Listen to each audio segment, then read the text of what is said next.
예, 고슴도치 딜레마라고 하는 얘기 들어보셨습니까? 고슴도치 딜레마.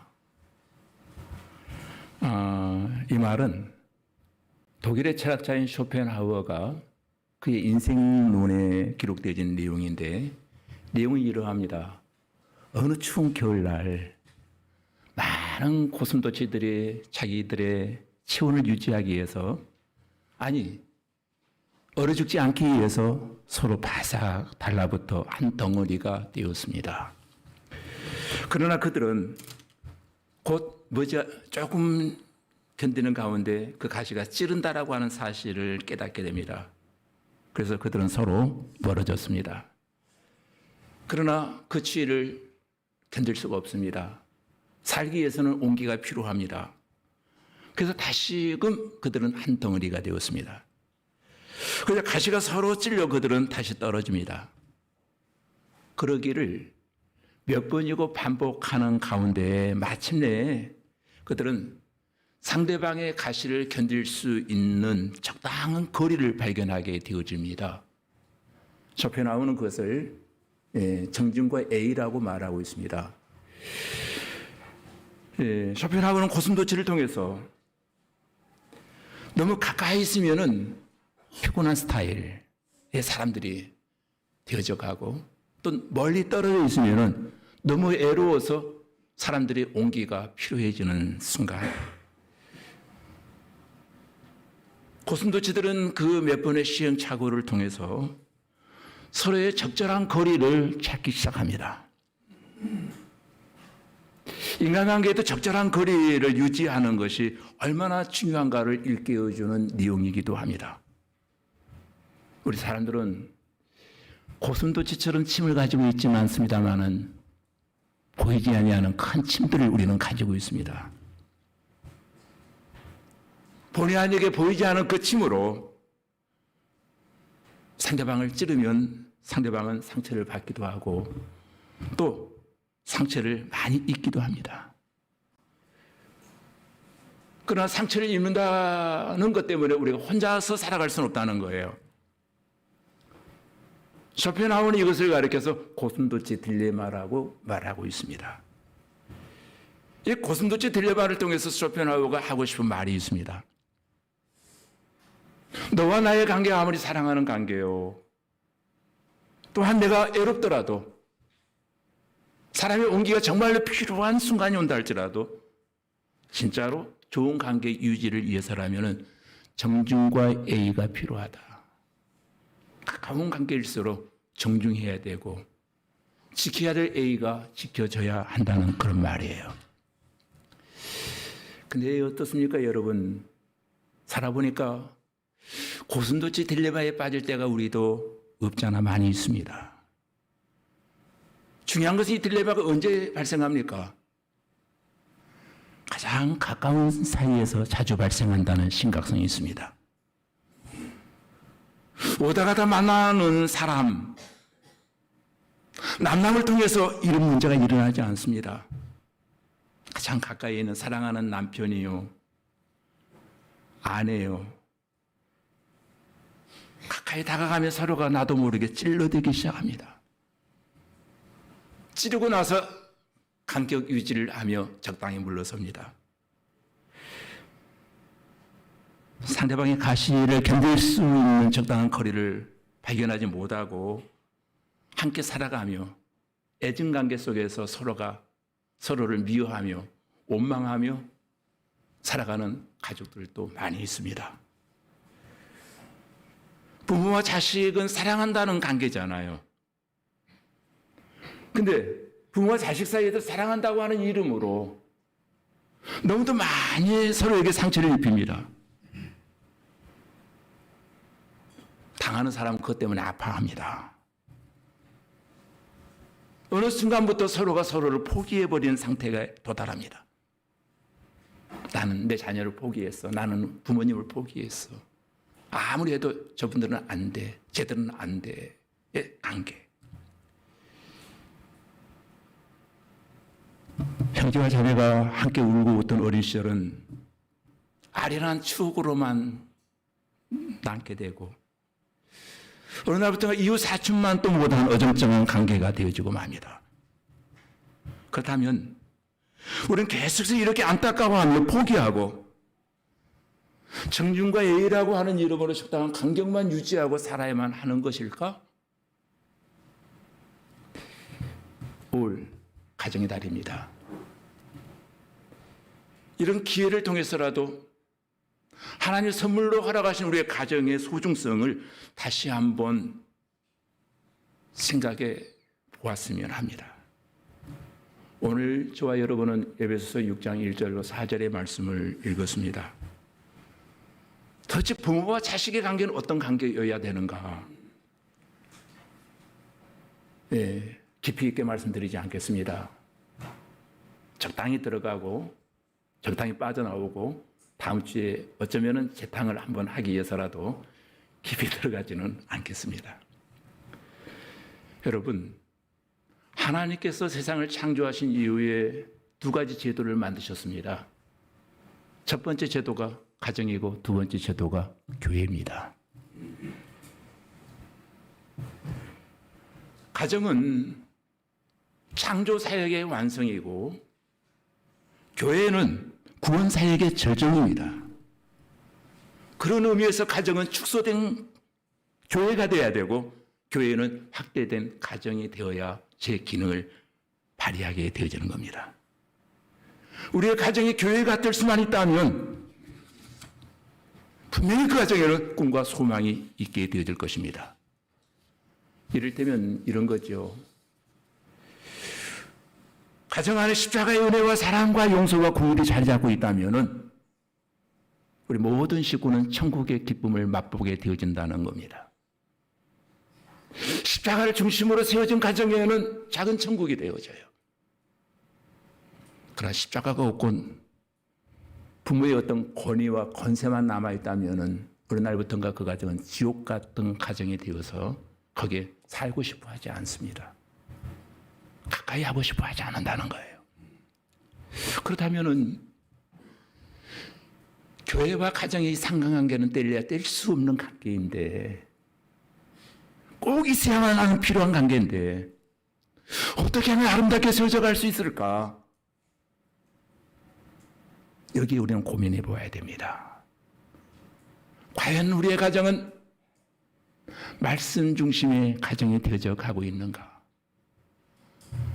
말씀의 토대하에 우리의 가정이 세워져 가고 있는가? 어른이 중심이 아니라 십자가가 중심이 된 가정, 나이가 계급된 것이 아니라 십자가가 다스리는 그 가정이 되어진다면 겉사람이 아니라 속사람이 강건해지기 시작합니다. 말씀 안에 있다는 것, 주님의 말씀에 우리가 붙잡혀 산다고 하는 것, 그건 한마디로 주님의 임재와 다스림을 받는 삶이거든요. 왜 이래야 됩니까? 왜 이렇게 살아야 되는 거예요? 중요한 진리가 하나 있습니다. 가정이란 인생의 출발지요, 종착지입니다. 가정은 첫 만남이 이루어진 장소이고 가정은 마지막 이별하는 곳이 바로 가정이에요. 그 가정의 구성원들은 가장 사랑하는 사람들입니다. 누가 아무나 해도 가장 소중한 사람들이 가족입니다. 영어로 이너서클, 한 가족, 한 팀. 가족 관계를 통해서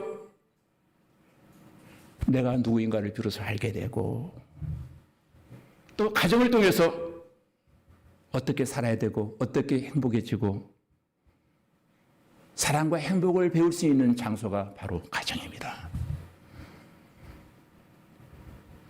가족이란 조건 없는 사랑과 용서를 경험하게 해주는 사람들이에요. 나의 실수와 허물 때문에 세상의 모든 사람들이 나를 비난하고 욕해도 가족은 가족이라고 하는 이름으로 내 입장을 이해해주고 나 편이 되어주고 나를 감싸주고 나와 함께하는 동행인들이에요. 세상에서 아무리 시달리고 피곤해져도 가족이라고 하는 바운다리에만 들어오면은 내 마음 편안해지고 안정이 누려지고 회복될 수 있는 장소, 바로 그 자리가 바로 가정이어야 합니다.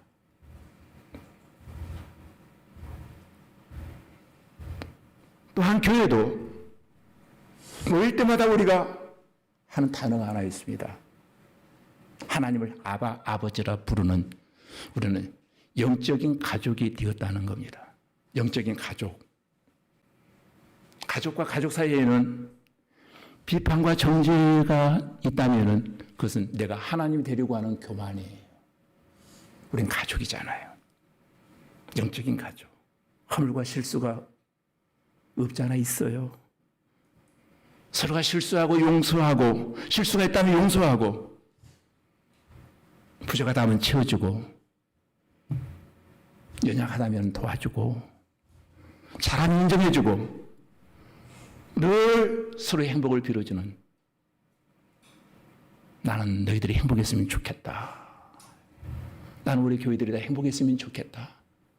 다 잘 되었으면 좋겠다. 하나님, 오늘도 영적인 가족인 우리 사랑하는 교우들이 다 행복했으면 좋겠습니다. 그렇게 살게 하옵소서. 우리의 다음 세대들이 그 어떤 세대보다도 부모들에 누리지 못한 그 행복을 누리며 구가하며 살 수 있도록 하나님 도와주옵소서. 이것이 어른된 자의, 영적 가족된 자의 간절한 기도와 바람이 되어야 한다라고 생각합니다. 제가 오래전에 가족치료학을 배우기 위해서 어떤 대학원에 입학했더니 그 대학원에서 첫 번째 주어진 과제가 하나 있었습니다. 그 과제를 지금도 기억합니다. 세계적인 가족 심리학자인 버지니아 사티어의 책인 아름다운 가족이라고 하는 책을 읽고 레포트를 써오라는 내용이었습니다. 첫 과제였습니다. 근데 그 책을 샀습니다. 영어 제목을 보니까 지금도 잊혀지지 않습니다. The New People Making, The New People Making이라는 책이었습니다. 부제가 바로 가정은 새 사람을 만드는 공장이라고 하는 부제가 영어로 붙어 있었습니다. 지금도 그렇게 책이 판매되고 있더라고요. 아름다운 가족에 해놓고 버지니아 사티어 부제 영어로 The New People Making. 가정은 사람을 만드는 공장이라는 얘기를 듣고 깜짝 놀랐습니다. 정말 처음 들어보는 생소한 단어였습니다. 그리고 그 건두원에 이런 글이 쓰여져 있었습니다. 책 앞머리입니다. 여러분, 자동차는 자동차 공장에서 만들고 텔레비전은 텔레비전 공장에서 만듭니다. 그렇다면 사람은 어디에서 만드는가? 가정에서 만든다. 가정이 사람을 만드는 공장입니다. 자동차 공장에서 불량 자동차를 만들면 불량 자동차가 길거리를 달리고, 텔레비전 공장에서 불량 텔레비전을 만들면 불량 텔레비전이 가정으로 배달됩니다. 마찬가지로 사람을 만드는 공장인 가정에서 불량 사람을 만들게 되면 그들이 불량 부모가 되고 불량 청소년이 되고, 물론 학교도 중요하지만 가정에서 불량 사람이 만들어지면 학교에서 감당하기가 매우 어려울 수밖에 없습니다. 여러분, 이해가 되십니까? 가정은 사람을 만드는 공장이 돼요. 부모들은 원하든 원치 아니하든 그 가정에 사람 만드는 공장장이라는 거예요. 내가 어떤 제품을 만들었느냐가 사회에 돌아다닌다는 거예요.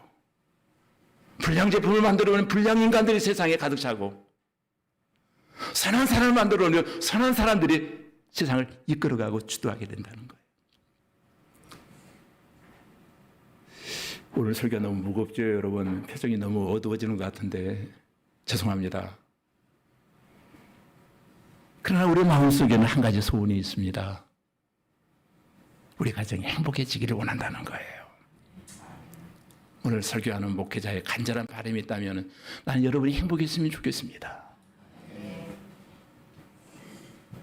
또 내 주변의 형제 자매를 위해서 행복을 위해서 기도하는 교우들, 부모님들.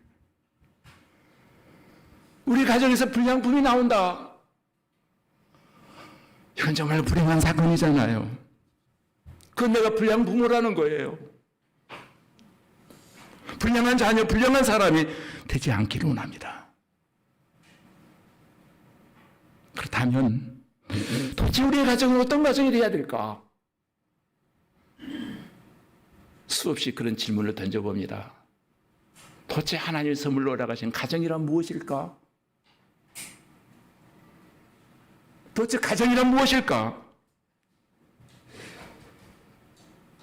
수많은 논문과 학자들의 어떤 글을 찾아보는 가운데 가장 가슴에 와닿는 하나의 글이 있었습니다. 성공적이고 행복한 가정일수록 첫 번째 특징이 가족 간에 감사하는 마음이라 감사하는 말을 많이 사용하더라는 거예요. 예컨대 이런 겁니다. 딸아, 아들아, 나는 너희들이 내 딸, 내 아들이 되어진 것이 참 감사하다. 어떻게 나 같은 지인에게 너 같은 자녀들이 태어났는지 하나님께 감사한단다. 자녀들은 또 그런 말합니다. 세상에 수많은 아저씨, 아줌마가 있지만 엄마 아빠가 내 아빠가 되고 내 어머니가 된 것이 감사해요. 나는 죽었다 태어나도 엄마 아빠의 자녀가 되고 싶어요. 이런 간결하면은 환경과 돈과 어떤 레벨을 떠나서 행복한 가정, 천국이에요. 그 가정은. 여러분 가정 그렇게 만들고 싶지 않습니까? 난 여러분의 가정이 그렇게 되어지기를 원합니다. 당신들이 내 아버지라 감사해요. 엄마라 감사해요. 아니야. 이렇게 어려운 가정에서도 너희들이 그렇게 잘 자라준 것 너무너무 기쁘고 감사하단다. 어떻게 나 같은 지인에게 너희들 같은 훌륭한 자녀들이 태어나는지 아빠 엄마는 감사하고 너희들이 잘하는 그 모습 자체가 나는 오늘 죽어도 행복하단다. 아멘? 예. 아멘이 우리는 너무 인색하죠. 난 잘 되는 건 절대 아멘 안 해요, 여러분.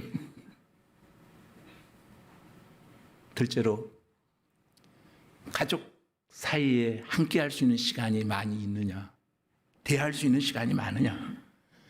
대화가 단절되어 있는 가정이라면 행복하지 않은 거예요. 엄마, 아빠, 언제든지, 얘야, 아들아, 뭐하냐? 우리 밥 먹자. 대화 좀 하자. 얘기 좀 하자. 우리 차 한잔하자. 이런 가정은 굉장히 역동적인 가정이에요. 살아있는 가정이에요. 여러분 가정은 어떻습니까? 대화가 있습니까? 아버지, 대화 좀 해요. 왜? 얘들아, 대화 좀 하자. 왜요? 나 시간 없어요. 이런 가정. 세 번째, 가정에 어려움이 올 때 희망적이고 긍정적인 측면에서 해석하는 거예요.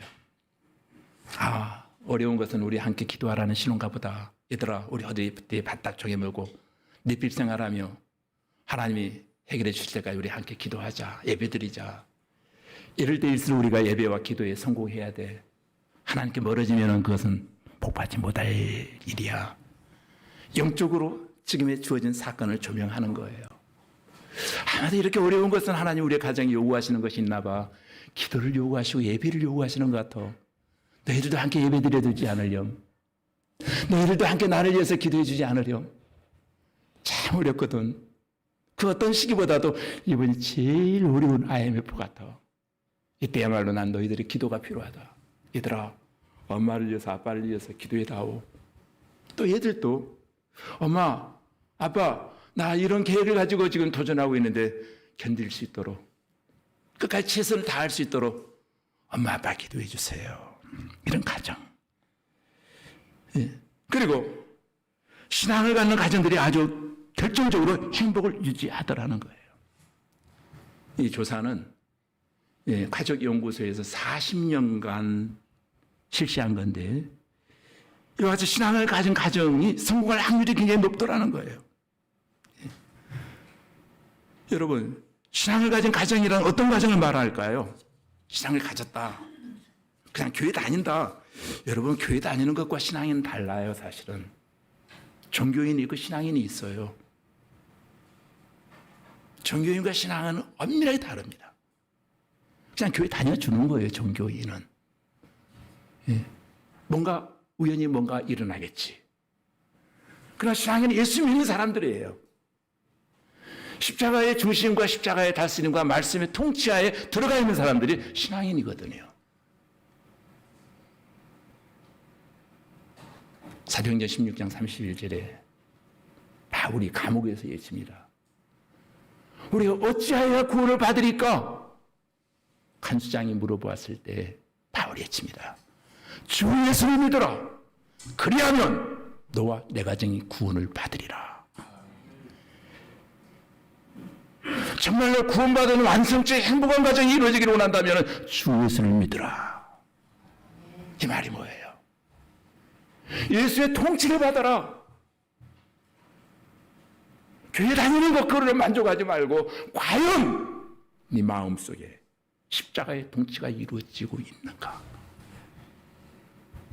말씀의 지배하에 들어가 있는가? 많은 사람들은 교회 다니는 것으로 축복받은 것이고 하나님을 만났다고 생각합니다. 아니에요.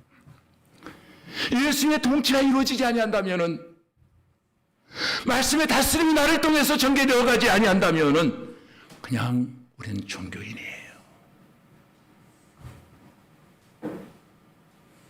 여러분, 내가 종교인으로 살아가고 있는가 신앙인으로 살아가고 있는가 어떻게 알 수 있습니까?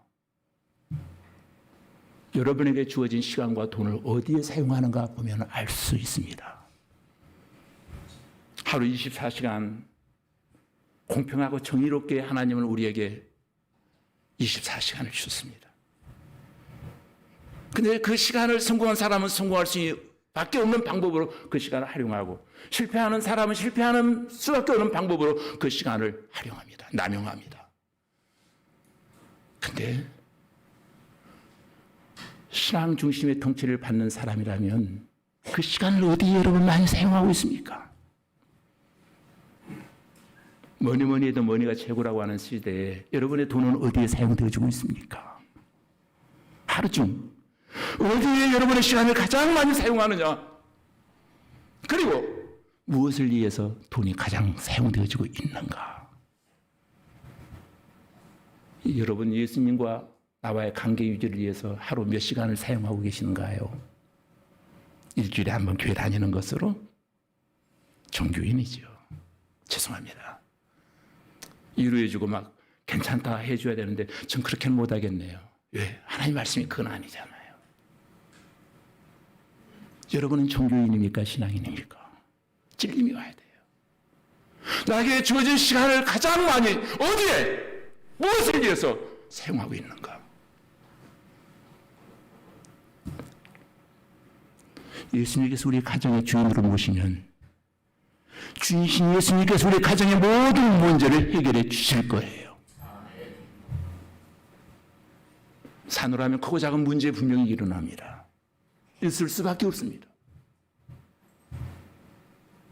요한복음 2장 1절로 11절에 보면은 가나 혼인잔치의 사건이 나옵니다. 가나 혼인잔치, 예수님의 어머니 마리아와 친척들이 다 모여있는 장소입니다. 잔치가 한참 익어갈 즈음에 포도주가 떨어진 겁니다. 가장 중요한 엑기스가 빠져버린 거예요.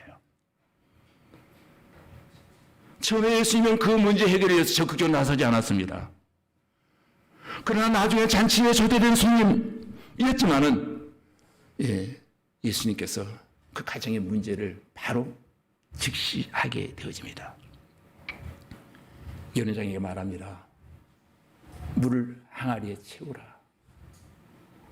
돌 항아리 6개에 채웠습니다. 그리고 때가 차면 예수님께서 그 물을 연회장을 있는 모든 사람들에게 갖다 주라고 말합니다. 상상을 초월한 기적의 역사가 일어납니다. 그 가정에 문제는 일어났지만 예수님이 그 가정에 초대되어지고 예수님이 주인 되심으로 말미암아 그들의 인생의 난제는 혼인잔치에서 풀 수 없었던 문제가 해결되어져 갑니다. 예수의 통제하에 들어가면, 예수님께서 그 가정의 주인 되시면 크고 작은 모든 문제들은 해결되어지고 만다.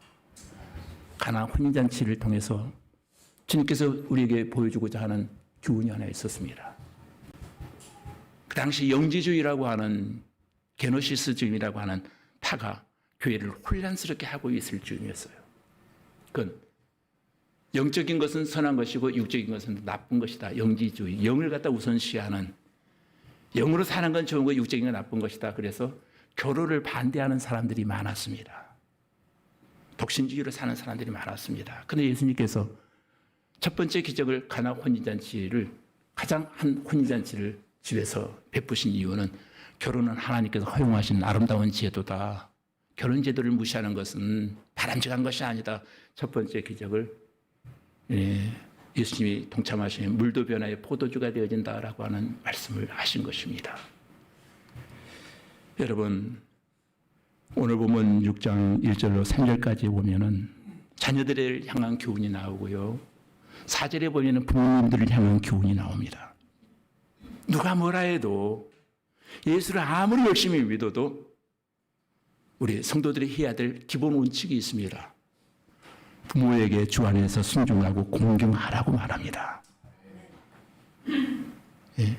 여기 순종이라고 하는 말은 히빠꾸오라고 하는 히브리 헬라어 단어를 쓰고 있는데, 주의를 기울이고 경청하라.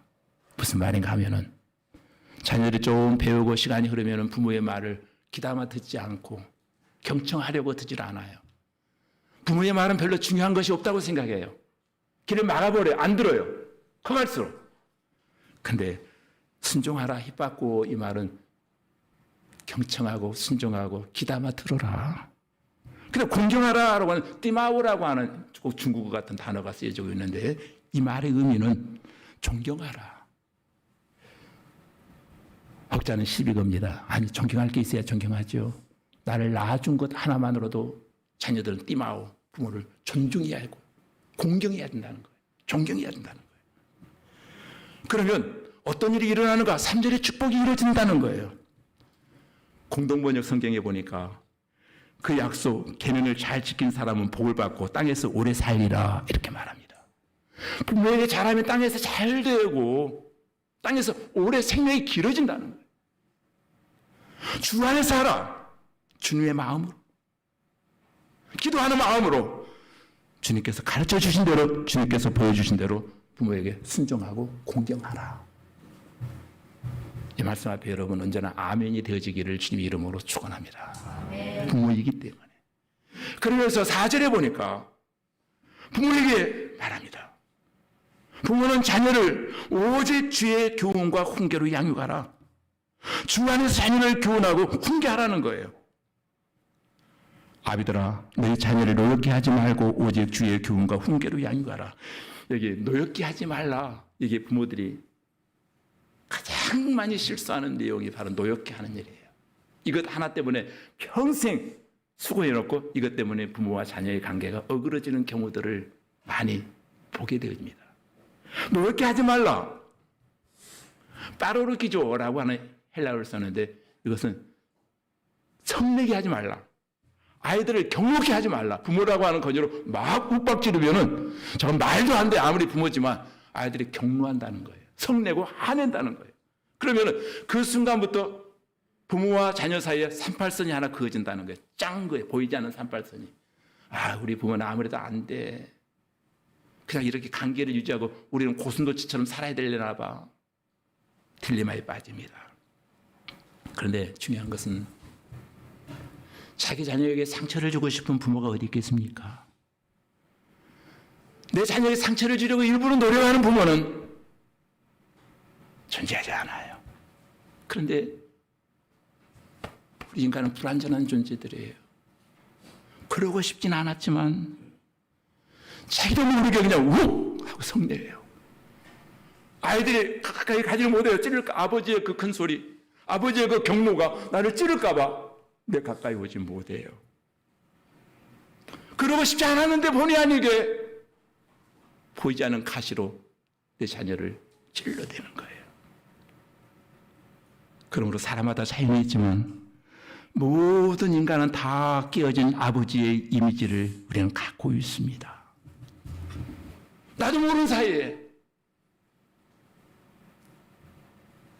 상처를 주고 그 상처가 우리 자녀들 마음속에 자리하게 되어집니다. 여러분 죄송합니다. 제가 요즘 이상한 은사를 받았습니다. 누군가가 기도를 너무 세게 하는 것 같아요. 제 설교가 자꾸 길어지고 있다는 놀라운 비밀입니다. 오늘도 아직 6장 가운데 3장밖에 안 했는데 이렇게 시간이 갔네요. 이때는 갈등이 생깁니다. 이래도 고해야 되는가? 난 높받고 해야 되는가? 이것에 아무도 예의가 없습니다. 아무리 완벽한 부모처럼 보이고 싶어도,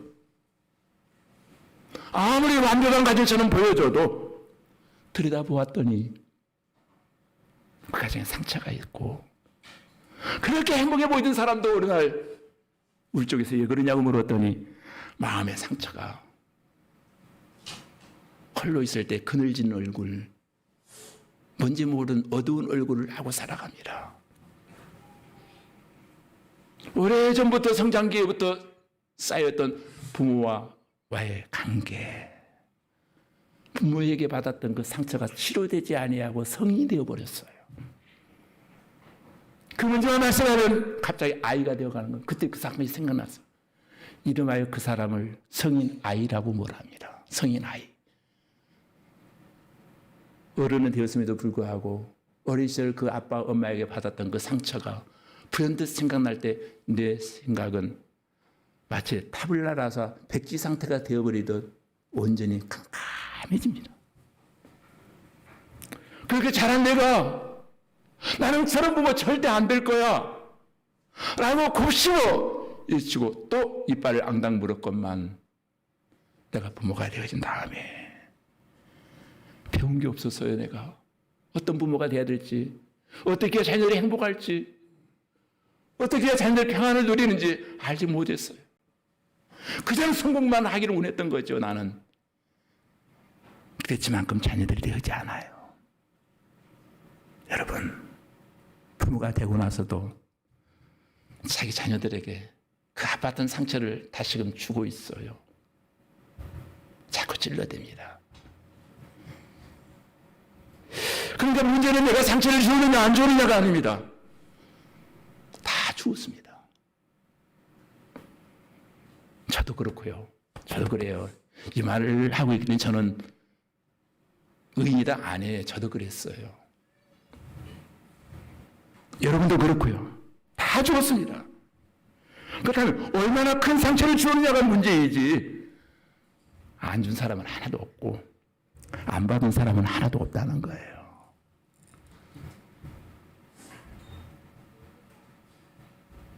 우리의 모습, 가장 진솔한 모습, 가장 진짜의 모습, 그것이 적나라하게 드러나는 장소가 어딜까요? 가정이에요. 가정에서 적나라한 모습으로 우리 식구들에게 상처를 줍니다. 저는 아무래도 두 얼굴을 가진 아빠인가 봐요. 나는 두 얼굴을 가진 엄마인가 봐요.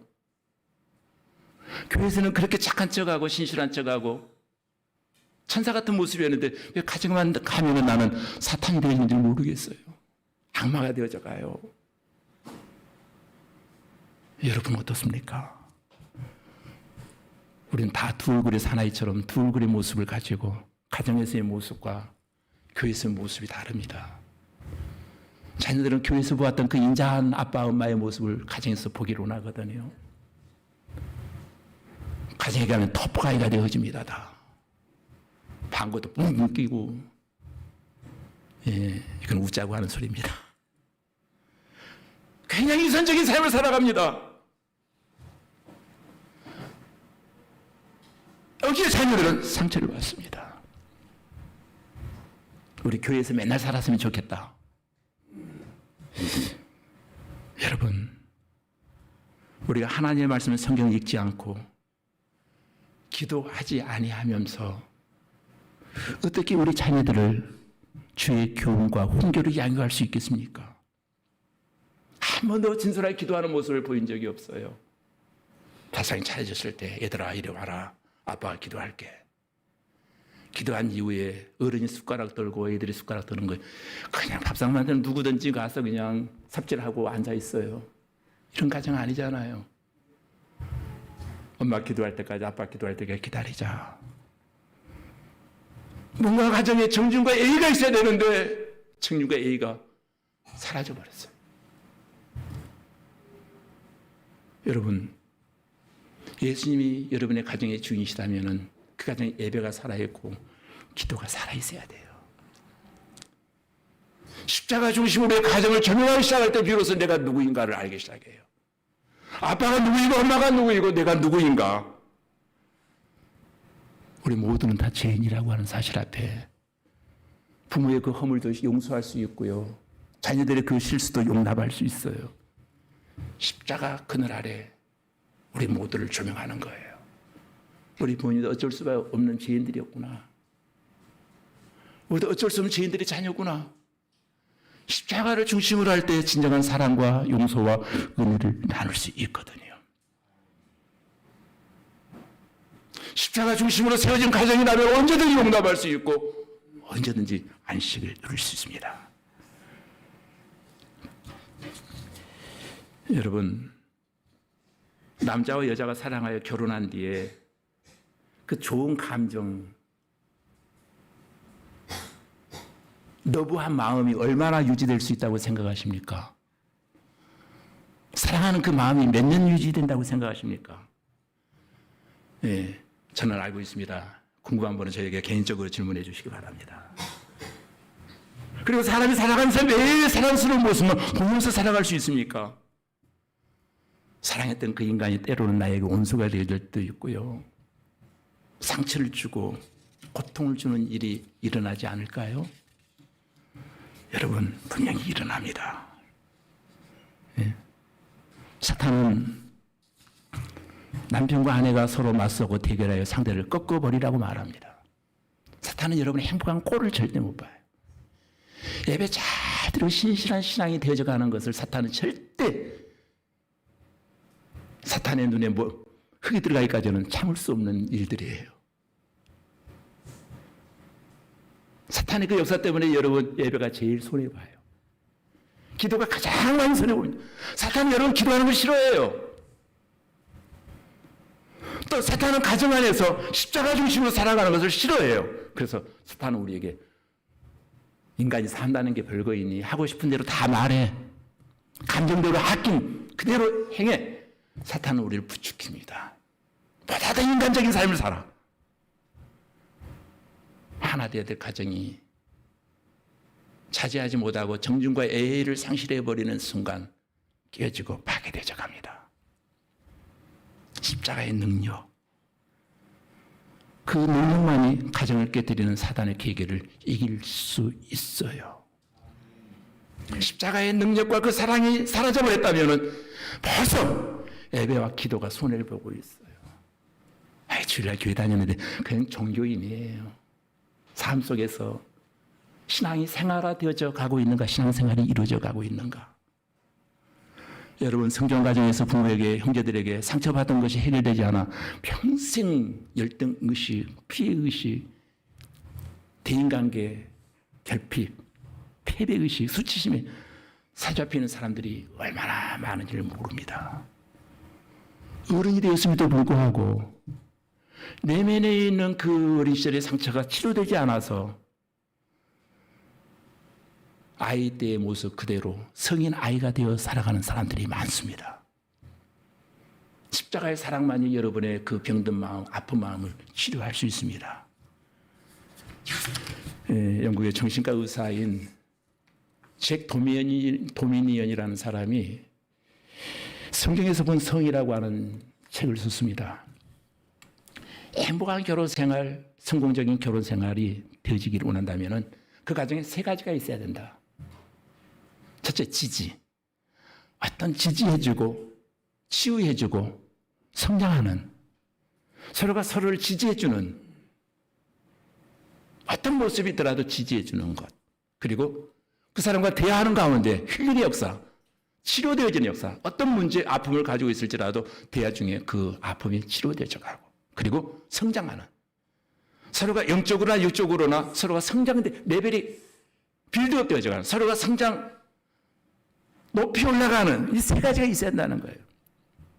근데 우리 가정의 기능이 세 가지가 사라져 버렸다는 거죠. 잭 도미니안이 말하는 것은 가정이라고 하는 구조가 언제부턴가 밥 먹는 장소, 졸리면 잠자는 곳, 아침이 되면 각기 직장으로 가는 곳, 학교 갔다가 때 되면 다시 돌아오고 쉬는 곳, 피시하는 곳, 가족이 서로가 힘을 내주고 고통의 바다를 향해서 가는 것과 같은 삶을 지지해주고, 광야 같은 세상에서 받고 상처, 받아온 상처를 가정에서 서로가 치유해주고 힐링해주고, 서로가 그런 가운데 레벨업, 성장되어져 가는 상태. 근데 이 상태는 십자가 중심의 가정이 되지 않으면 이 세 가지는 일어나지 않는다가 잭 도미니언의 이야기였어요. 여러분, 지지, 치유, 성장, 이것이 여러분 가정에 있어지기를 원합니다. 결론적으로 가정은 하나님의 말씀에 의해서 출발하는 신앙 공동체예요. 말씀이 없이는 믿음이 없고 믿음이 없이는 기독교 가정이 아니에요.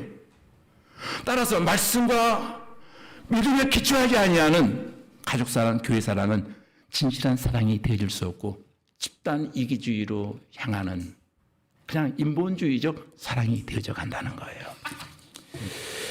여러분, 이제 제가 말씀을 정리하려고 합니다. 마치겠습니다. 여러분,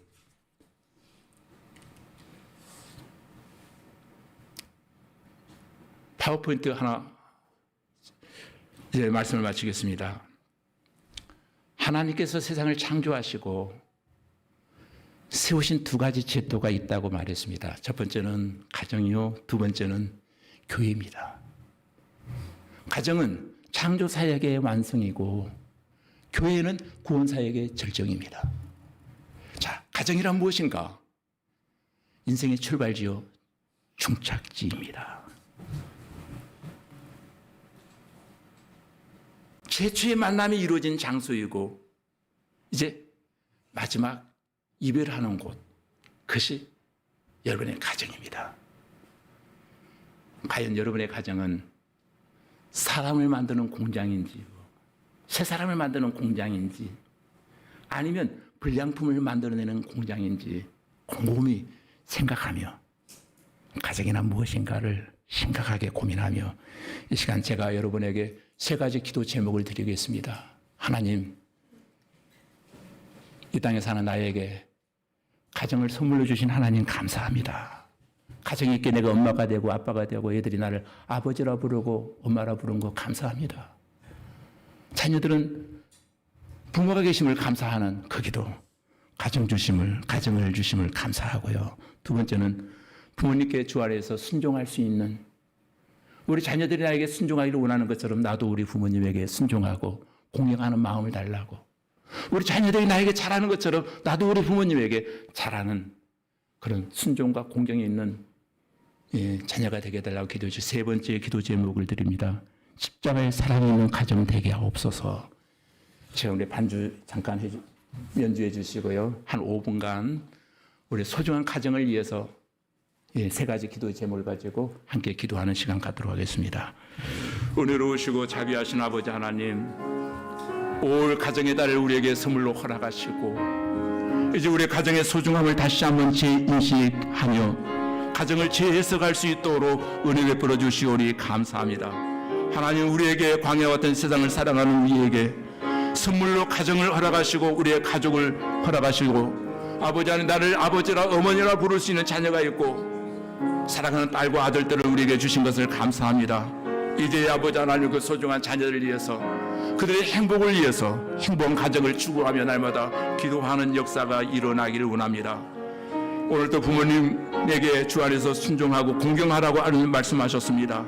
그리해야 우리가 잘 된다, 생명이 길어지리라고 말씀하셨사온데, 오늘 우리 꿈꾸는 교회에 속한 모든 자녀들, 부모의 어떤 환경과 형편을 초월하여 아버지 하나님 더 많이 순종하게 하시고 공경하는 가운데 부모님을 부모님답게 만들어드리는 존경받는 그 부모님들로 대우해드릴 수 있는 귀가 열린 부모님의 말씀을 잘 청종할 수 있는 자녀들이 다 되게 하여 주시옵소서.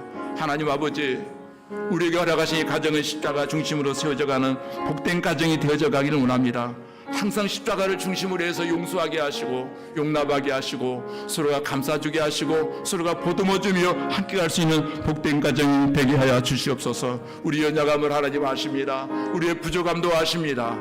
아버지 하나님, 이제 올 가정의 달을 맞이하여 서로의 행복을 위해서, 부모님의 행복을 위해서, 자녀들의 행복을 위해서, 교우들의 행복을 위해서 영적 가족 되어진 우리 모두가 더 힘쓰고 애쓰는 가운데 믿음의 허리띠를 바짝 동여매며 더 많이 기도할 수 있도록 하나님 도와주시옵소서. 전능하신 아버지 하나님, 오늘도 변함없이 살게 하시고 하나님 허락하신 가정을 이루며 가족 사이의 믿음과 사랑을 나누며 십자가 사랑이 있는 가정 되기를 원하여 이 시간도 기독게 하여 주시오니 감사합니다. 하나님, 최초의 만남이 이루어진 그곳 가정, 이제 최초의 이별이 또 가정을 통해서 이제 완성되어져 갈진데 만남과 이별이 가정을 통해서 이루어진다라고 하는 놀라운 신비를 깨달아 끝까지 우리의 가정을 위해서 최선을 다하고 더 많이 기도하는 십자가 중심 가정 세우게 하여 주시옵소서. 예수님 이름으로 기도하옵나이다. 아멘.